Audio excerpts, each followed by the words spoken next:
कितने स्वावलंबी हैं, कितने अनुशासन वाले हैं कि अपनी सेवा स्वयं करते हैं, किसी से करवाती नहीं है और अपनी सेवाओं में लोगों को शामिल कर देती है।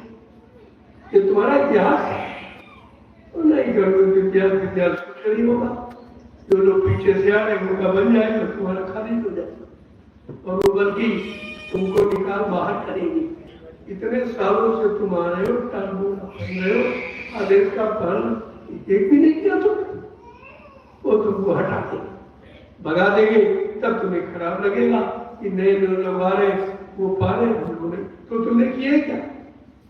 किसी आदेश का पर उल्लंघन करते हो। हर आदेश का उल्लंघन, हर सेवाओं का उल्लंघन, तो उल्लंघन करने वाला कभी परमार्थी लाभ नहीं प्राप्त कर सकता। चलिए इससे मैं भी वही बच्चों देखूंगा भाई, कौन कर रहा कौन नहीं कर रहा, कौन कैसी बीमार है फिर भी कर रहा, उसको ज्यादा लाभ।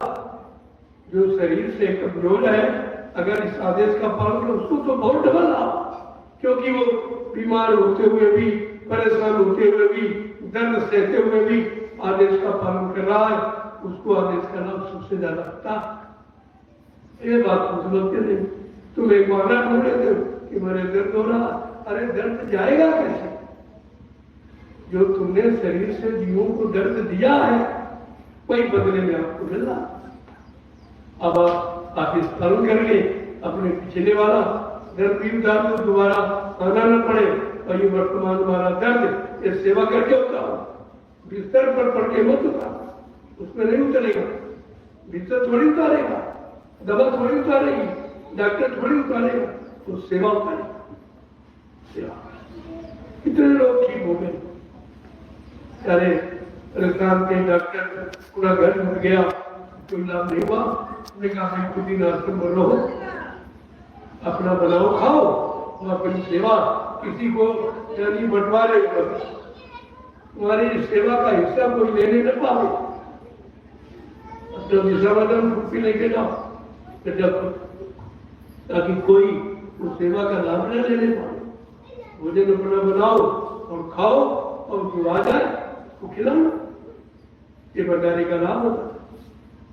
पहले महात्माओं ने कहा कि जिसकी रसोई में अगर एक दो खुराक नहीं निकलती है तो समझ लो तुम्हारे अन्न में दोष है, तुम्हारी सेवाओं में खोट है, तुम्हारे मन में खोट है, क्यों नहीं खोजाया दरवाजे।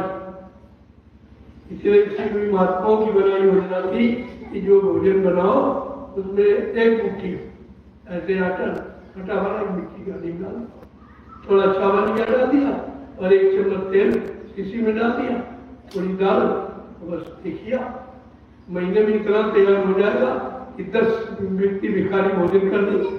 10 का लाभ आपने प्राप्त कर लिया। थोड़े थोड़े तुम फैला देते बनाने में, ये महिलाएं बना दी, इतना आटा फैला दी, इतने से परमात्मा बन गया। तो महात्मा ने कितना सरल तरीका, कम खर्चे में और ज्यादा लाभ मिले आपके लिए तैयार कर दिया। तो आदेश सर्वोपरि है, आदेश ही भक्ति है, आदेश ही भजन है और भजन ही मुक्ति, आदेश ही मुक्ति। आदेश कोई नहीं माना।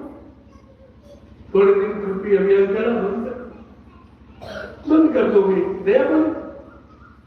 तुम जहां तुमने आदेश पालन बंद किया वहीं से दया का द्वार बंद कर दिया जाता। विद्यार्थी अरे बात तो समझ।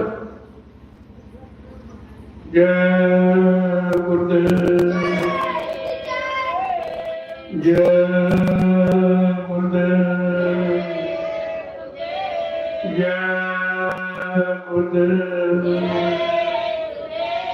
जय गुरुदेव नाम कृष्ण, जय गुरुदेव नाम कृष्ण, प्रभु का प्यारा नाम। चलो सेवा करो। अब एक लाभ तुम्हारे पास सेवा करेंगे, क्योंकि तुम्हारा शरीर भजन नहीं कर सकता। इतनी शक्ति सामर्थ्य शरीर में, इतनी बीमारियां शरीर में घुस गई हैं कि मन शांत नहीं, तन शांत नहीं, भजन करेगा। लेकिन एक रास्ता आपके लिए खुला, सेवा। और ये भी छूट गया तो कुछ नहीं, फिर कुछ भी नहीं मिले। इसलिए वचनों को समझो, केवल सुनना काफी नहीं है, उनको जीवन में उतारना। अगर लाभ लेना है तो वचनों का पालन अच्छे से करो और लोगों से कराओ, वो भी लाभ तुम्हारे खाते में आ जाए। ये खुरपी अभियान बराबर बड़ा काम तुम्हारा है, कम से कम 50 बीघे जमीन आपकी उपजाऊ बन जाएगी। ये कितना बड़ा लाभ है आश्रम का। इसलिए सुबह मैं टोलियां तैयार करूंगा, जब सुबह लोग दिशा मैदान जाएंगे, महिलाओं की टोली अलग, पुरुषों की अलग, वो उनको बताएंगे। वैसे मैं नालियां उनके पेड़ पहले से खुदवा दूंगा। आपको अपना दिशा मैदान में जाना है, इधर करने, तो उससे थोड़ा लाभ, आदेश पालन का लाभ मिलेगा और तुम्हारी जमीन उपजाऊ बन जाएगी। इससे बड़ा कौन सा? और जो मनमानी मनमुखी, तो ये मनमानी मनमुखी बने रहोगे, तुम कभी गुरुमुखी नहीं बन सकते, कभी नहीं बन। गुरुमुखी नहीं बनोगे तो गुरु के द्वारा कोई लाभ नहीं मिलेगा। मन से लाभ ले लो। जब मन का कहना मान रहे हो, मन के मुताबिक चल रहे हो, मन का आदेश मानते हो, तो अपने मन से मान लो, दे देगा।